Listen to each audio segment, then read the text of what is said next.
Okay جناب، السلام علیکم، کیا نام ہے بھائی؟ جی وعلیکم السلام جی، جی میرا سر، نام محمد عبید حسین ہے، اہل محمد عبید سنت مرض سے میرا کہاں سے تعلق کال کر رہے ہیں؟ ہے جی، آزاد کشمیر سے پاکستان کے اٹیچ جو ہے نا آزاد کشمیر اوکے سر، خدا آپ کو جزائے خیر دے، کیا حکم ہے بھائی صاحب؟ سر میں اہل سنت منج سے ہوں، اور بیسکلی جو اہل تشیع کے ساتھ میرا کچھ کانٹیکٹ وغیرہ بھی ہے۔ میں بیسکلی مولانا اسحاق صاحب کی وجہ سے یہ جو انٹرسٹڈ ہوا ہوں اس علم کے متعلق، کو میرے جو کچھ اہل تشیع بھائی ہیں تو ان کی تھرو آپ کا تعارف ہوا ہے، تو انہوں نے ہی جو ہے نا آپ کا تعارف کروایا مجھے۔ جی سر، تو ابھی جو ہمارے میں ان سے اکثر جو ہمارے درمیان میں فرق ہے اہل سنت اور اہل تشیع کے درمیان، تو ان سے میری اکثر بات چیت ہوتی رہتی ہے ان کے ساتھ۔ تو وہ انہوں نے پھر مجھے آپ کے متعلق بتایا کہ وہ آپ کو تفصیلی گائیڈ بھی کر سکتے ہیں سب چیزیں، تو اس کے جی لیے میں آپ کے ساتھ آیا ہوں جی۔ تو بہت شکریہ آپ کا ٹائم دینے کے لیے۔ آپ کا شکریہ کہ آپ نے کال کیا، خدا آپ کو جزائے خیر دے، آپ ہمارے بھائی ہیں، ہم آپ کی عزت کرتے ہیں۔ اگر ہمیں آپ کے سوال کا جواب آتا ہو تو ہم جواب دے دیں گے بھائی، حکم کریں۔ جی، تو پہلا جو میرا سب سے ضروری سوال ہے وہ مسئلہ امامت پہ، یہ اکثر کرتے رہتے ہیں سب لوگ ہی، تو میں بھی اسی سے اسٹارٹ لیتا ہوں۔ سب سے پہلا جو مسئلہ ہے امامت کا، تو بیسکلی وہ اکثر جو اہل تشیع سے میرا یہی سوال رہتا ہے کہ امامت جو ہے وہ منصوص من اللہ ہے، جو اس کا اور حجیت کا آپس میں کوئی اہل تشیع تو اکثر یہ کہتے ہیں کہ ائمہ کی بات ہم پہ حجت ہے، چاہے وہ آخری امام ہو یا چاہے مولا علی ہو۔ تو اس بات کے متعلق جو ہے نا میرا یہی کنسیپٹ تھا کہ کیا جو قول امام ہے وہ قول نبی کہلاتا ہے؟ یعنی حجیت کے لحاظ سے ایک جیسا ہے، ٹھیک ہے نا؟ جیسے نبی صلی اللہ علیہ وآلہ وسلم اگر کچھ کہہ دیں، کوئی حکم دے دیں، تو اللہ کے یعنی اللہ کا حکم وہی ہے۔ لیکن اگر نبی صلی اللہ علیہ وآلہ وسلم ہم سے کہہ دیں کہ نماز اس طرح پڑھو، تو حجیت کے لحاظ سے وہ اسی طرح جیسے اللہ سے کہہ دیں، اللہ ہمیں کہہ دیں، کوئی فرق ہی نہیں ہے، کیونکہ وہ اپنے سے نہیں کہتے، ہوا سے نہیں کہتے، جہل سے نہیں کہتے، اپنے سے نہیں بناتے، وہ اللہ کی جانب سے کہتے ہیں۔ تو جو قول امام علیہ الصلاۃ والسلام ہے، مثلا کوئی حدیث ہے امام صادق علیہ السلام کی، تو وہ امام صادق علیہ السلام کی حدیث ہے، لیکن حجیت کے لحاظ سے وہ رسول پاک صلی اللہ علیہ وآلہ وسلم کی حدیث جیسا ہے، اللہ آیت قرآن جیسا ہے، اس میں فرق ہی نہیں ہے۔ حجیت کے لحاظ سے وہ جیسا ہے کہ اللہ خود ہم سے کہہ دیں کہ بھائی اس طرح کر دو، چاہے امام صادق علیہ السلام کہہ دیں، چاہے پیغمبر صلی اللہ علیہ وآلہ وسلم کہہ دیں، یہ مساوی ہے سے کہ اللہ خود ہم سے کہہ دیں کہ یہ اس طرح کر دو۔ حجیت کے لحاظ سے یہ سب مساوی ہیں، ٹھیک ہے؟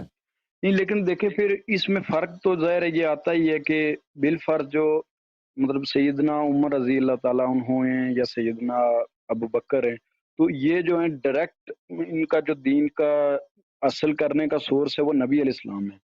تو اگر ان کی بات ڈائریکٹ نبی علیہ السلام کا، ان کا اگر کوئی ذاتی قول ہے تو وہ اہل سنت جو ہیں وہ اس کو ترجیح نہیں دیتے نبی علیہ السلام کے قول کے، مطلب کہ برابر نہیں دیتے، وہ حجت تو نہیں مانتے ہیں۔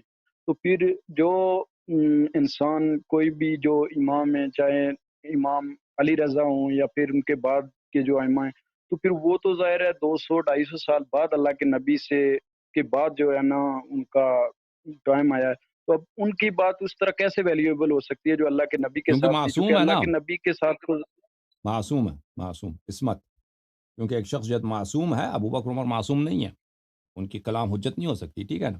غیر معصوم وہ شخص ہے جو اس کو جہل بھی ہو سکتا ہے، وہ غلطی بھی کر سکتا ہے، خطا بھی کر سکتا ہے۔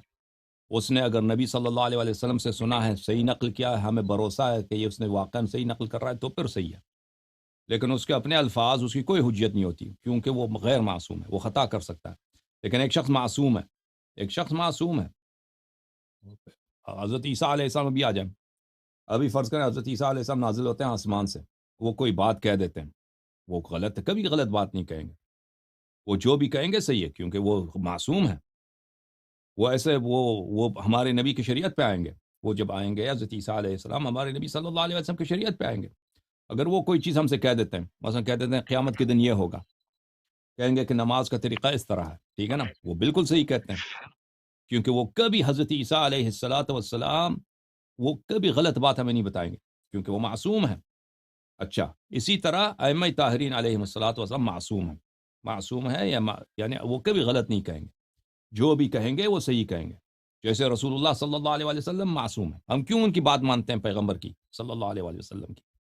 اس لیے کہ وہ معصوم ہے۔ سر اس پہ میں تو ہاں اس پہ میرا ایک چھوٹا سا کویشچن یہ بنتا ہے، دیکھیں اللہ کے نبی کے لیے تو اللہ نے گارنٹی قرآن میں دے دی ہے کہ وما ينطق عن الهوى الا وحی یوحی، تو اس اعتبار سے اگر دیکھا جائے تو وہ تو وہی الہی ان کے ساتھ ہے، تو اس اعتبار سے وہ تو ہم ان کی بات تو مان سکتے ہیں اللہ کی بات، لیکن آپ اگر ائمہ کے والا سے کریں تو تو ان پھر کے اس لیے پہ بھی تو اللہ ظاہر سی تعالیٰ نے بات ہے یہ گارنٹی سوال۔ دیا، اللہ تعالیٰ نے گارنٹی دیا، میں آپ کو دکھا دیتا ہوں کہ اللہ تعالیٰ کی گارنٹی، ٹھیک ہے؟ اللہ تعالیٰ کی گارنٹی آپ کو آپ کے اپنے کتابوں سے دکھا دیتا ہوں۔ عزیزوں ملاحظہ فرمائے، قرآن مجید فرقان حمید میں اللہ تعالیٰ سورہ نساء میں فرماتا ہے یا ایھا الذین آمنوا اطیعوا اللہ واطیعوا الرسول واولی الامر منکم، اے اللہ فرماتا ہے اے ایمان والو، اطاعت کرو اللہ کی اور اطاعت کرو رسول صلی اللہ علیہ وسلم کی اور صاحبان امر کی، وہی اطاعت جو اللہ کے لیے ہے، رسول صلی اللہ علیہ وسلم کے لیے، وہی اطاعت اولی الامر کے لیے۔ اسی کی تفسیر میں ملاحظہ فرمائیے، یہ کتاب تفسیر فخر رازی المشتہر تفسیر الکبیر و مفاتیح الغیب، فخر رازی کی تفسیر جلد نمبر 10 چاپ دار الفکر، یہاں پر یا ایھا الذین آمنوا اطیعوا اللہ واطیعوا الرسول واولی الامر منکم۔ اچھا، اسی کے ذیل میں کئی صفحات ہیں، وہ بات کرتا ہے بلکہ اگلے صفحے پر صفحہ نمبر 147 ہے، صفحہ نمبر 148 میں اگلے صفحے میں المسألۃ الثالثہ۔ اچھا، فرماتا ہے، ملاحظہ فرمائیے، المسألۃ الثالثہ، میں یہ فل پیج کر دوں تاکہ سب کو نظر آئے۔ ان اللہ تعالی امر بطاعت اولی الامر علی سبیل الجزم، کہتا ہے اللہ تعالیٰ نے اس آیت میں حکم دیا ہے کہ اولی الامر کی طاعت کرو، بسبیل الجزم، یعنی بغیر کسی طرح کے شک کے، بغیر کسی طرح کے قید کے، بغیر کسی طرح کے شرط کے، علی الاطلاق اولی الامر کی اطاعت کرو۔ اچھا، ان اللہ تعالی امر بطاعت اولی الامر علی سبیل الجزم فی هذه الآیہ، ومن امر اللہ بطاعته علی سبیل الجزم والقطع لا بد وان یکون معصوما من الخطا، اور جو بھی شخص اللہ تعالیٰ اس کو حکم دیتا ہے کہ علی سبیل الجزم، بلا قید بلا شرط حکم دیتا ہے کہ اس کی طاعت کرو، تو وہ لابد ضروری ہے کہ وہ معصوم ہو، اذ لو لم يكن معصوما عن الخطا كان بتقدير اقدامه على الخطا يكون قد امر الله بمتابعته، فيكون ذلك الامر بفعل ذلك الخطا، والخطا لكونه خطأ منهي عنه، فهذا يفضي الى اجتماع الامر والنهي في الفعل الواحد باعتبار الواحد، وانه محال۔ اگر معصوم نہ ہو، اگر اولی الامر معصوم نہ ہو، اللہ نے ایک طرف سے حکم دیا ہے کہ اس کی طاعت کرو، دوسری طرف سے وہ معصوم نہیں ہے، وہ غلط بات کا حکم دے دیتا ہے، تو پھر اسی غلط بات کا اللہ نے نہیں بھی کیا، تو پھر کیا ہو جاتا ہے اس کا نتیجہ کہ اللہ کا حکم ہے کہ اس ایک ہی بات پر، ایک ہی فعل پر، وہاں پر نہیں بھی ہے، امر بھی ہے، حکم بھی ہے کہ کرو، نہیں بھی ہے کہ نہیں کرو۔ حکم ہے کہ کرو کیونکہ ولی الامر فرماتا ہے، اور اللہ نے فرمایا ولی امر کی ہر بات سنو، اور نہیں کرو کیونکہ وہ فعل خطا ہے، اور یہ محال ہے، یہ ہو ہی نہیں سکتا۔ پس لذا اللہ تعالیٰ یہ کام نہیں کر سکتا کہ غیر معصوم کی اطاعت آپ پہ واجب کر دے بلا قید و بلا شرط۔ فثبت، پس ثابت ہے، ان اللہ تعالی امر بطاعت اولی الامر علی سبیل الجزم، پس ثابت ہے کہ اللہ تعالیٰ نے اولی الامر کی طاعت کی حکم دیا ہے یقین کے ساتھ اور بلا قید و شرط۔ وثبت ان كل من امر الله بطاعته على سبيل الجزم وجب ان يكون معصوما من الخطأ عن الخطأ، اور یہ بھی ہم نے ثابت کیا ہے کہ جو بھی شخص اللہ تعالیٰ اس کو علی سبیل الجزم، بلا قید بلا شرط اس کی طاعت کا حکم دے دیتا ہے، وہ حتماً معصوم ہوا کرتا ہے۔ فثبت قطعا ان اولی الامر المذکور فی هذه الآیہ لا بد وان یکون معصوما، پس ثابت ہو گیا کہ اولی الامر اس آیت میں جو مذکور ہیں وہ ان کا معصوم ہونا ضروری ہے، معصوم ہونا ضروری ہے۔ لیکن وہ کہتے ہیں معصوم کون ہے؟ وہ کہتے ہیں یہ معصوم اجماع ہے، اجماع امت ہے۔ اللہ تعالیٰ نے کہتا ہے کہ کوئی اولی الامر تو یہ ہمارے خلفاء ہیں، اولی الامر تو ہمارے خلفاء ہیں، خلفاء تو یہ معصوم نہیں ہے۔ پھر پتہ یہ چلا نبی صلی اللہ علیہ وسلم کے بعد کوئی معصوم ہی نہیں ہے، پھر پتہ یہ چلا کہ یہ امت ہے، امت کا اجماع ہے۔ اطیعوا اللہ واطیعوا الرسول واولی الامر منکم، اللہ تعالیٰ نے فرمایا کہ اجماع کی اطاعت کرو، لیکن اس کا جملہ بہت ہی باطل بات ہے، کیونکہ سب کو پتہ ہے کہ اولی الامر سے مراد اجماع نہیں ہے، اولی الامر سے مراد افراد ہیں، اشخاص ہیں. وہ اشخاص کون ہیں؟ وہی ہیں جن کی طاعت بالکل رسول صلی اللہ علیہ وسلم کی طاعت ہے. اور اللہ نے فرمایا کہ ان کی طاعت بلا شرط بلا قید کیا کرو. اور خود فخر رازی فرماتا ہے کہ بلا قید بلا شرط جو طاعت ہوتی ہے اس طاعت ہونے والا شخص وہ معصوم ہوتا ہے. یہ ایک دلیل. دوسرا دلیل اللہ تعالیٰ کی گارنٹی کہ وہ کبھی خطا نہیں کرتے. بسم اللہ الرحمن الرحیم. بلے انما یرید اللہ لیذھب عنکم الرجس اہل البیت ویطہرکم تطہیرا. اللہ تعالیٰ نے فرمایا کہ بلے صرف قول فعل کا نہیں ہے، صرف قول کا نہیں ہے. وما ينطق عن الهوى ان هو الا وحی یوحی صرف قول کا ہے. یہاں پر آیہ تطہیر میں قول و فعل کا ہے، اور نہ صرف قول و فعل کا ہے بلکہ خیالات کا بھی ہے، افکار کا بھی ہے، کہ اللہ تعالیٰ کا یہ ہمیشہ ارادہ رہا ہے کہ اللہ تعالیٰ خود دور کرے ہر قسم کی رجس اہل بیت طاہرین علیہم الصلاۃ والسلام سے، ان کو طاہر و مطہر بنا دے. اور یہ اس کے دلائل بہت زیادہ ہیں کہ یہ صرف خمسہ طیبہ اور 14 معصومین علیہم السلام کے لیے ہے، اور یہ اس میں ازواج نہیں ہے. اب اس کی دلیل کیا ہے؟ وہ دلیل وہ بہت زیادہ ہے. مخالفین کے پاس صرف ایک ہی دلیل ہے، وہ کہتے ہیں سیاق و سباق. دیکھو تو سیاق و سباق پہلے تم ترتیب ثابت کرو نا، پہلے تم ترتیب ثابت کرو کہ یہ ترتیب اللہ کی جانب سے ہے، وہ تو تمہارے پاس ہے نہیں. تم ایک جگہ ثابت کرو کہ رسول پاک صلی اللہ علیہ وسلم نے یہ آیات ازواج کے لیے پڑھی ہیں، اسی آیات جو پیچھے ہیں آگے ان کے ساتھ پڑھی ہیں. جہاں بھی یہاں پہ 30 سے زیادہ صحابی نے روایت کیا، اور رسول پاک صلی اللہ علیہ وسلم نے ہر دفعہ یہ آیت. کہاں چلے گئے بھائی؟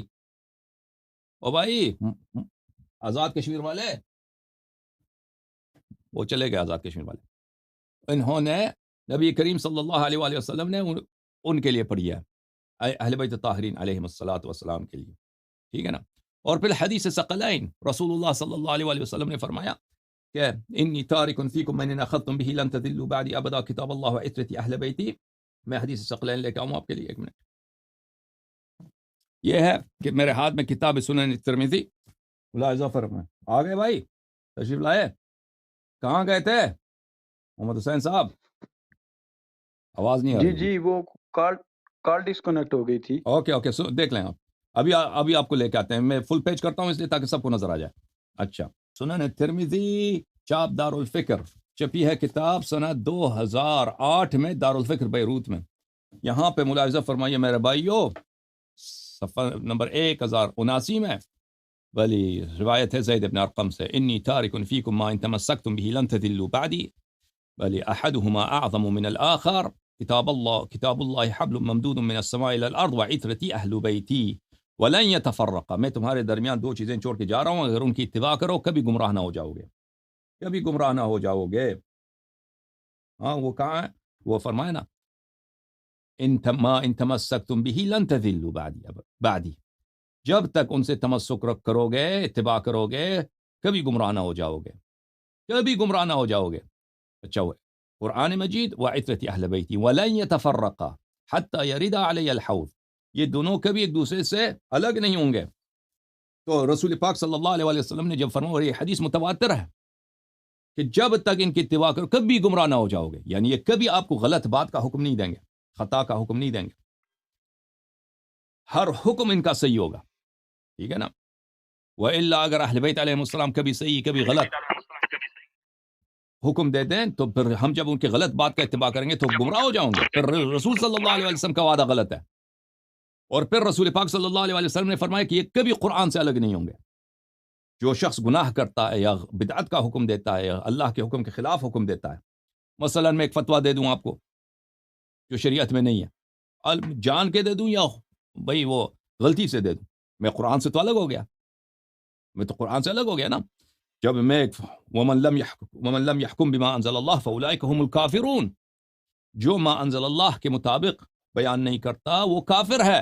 اب فرض کریں میں آپ کو ایک مسئلہ بتا دیتا ہوں، غلط بتا دیتا ہوں، ٹھیک ہے نا، یا جان کر عمدن یا میں بھول گیا یا میں خطا کر گیا، تو پھر تو میں قرآن سے تو الگ ہو گیا، بلکہ میں کافر ہو گیا. اب سب کافر کو چھوڑو، قرآن سے کم از کم تو الگ ہو گیا نا.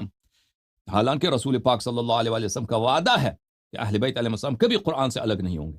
تو اس کا مطلب یہ ہے کہ ان کا ہر موقف، ان کا قیام، ان کا قعود، ان کا نطق، ان کا سکوت، وہ چاہیں جہاد کریں، چاہے جہاد نہ کریں صبر کریں، چاہیں وہ بولیں چاہے ساکت رہیں، ان کا ہر موقف قرآن کے مطابق ہے، اور ان کا جو اتباع کرے گا وہ قرآن کا اتباع کرے گا، اور قرآن اللہ کا کلام ہے۔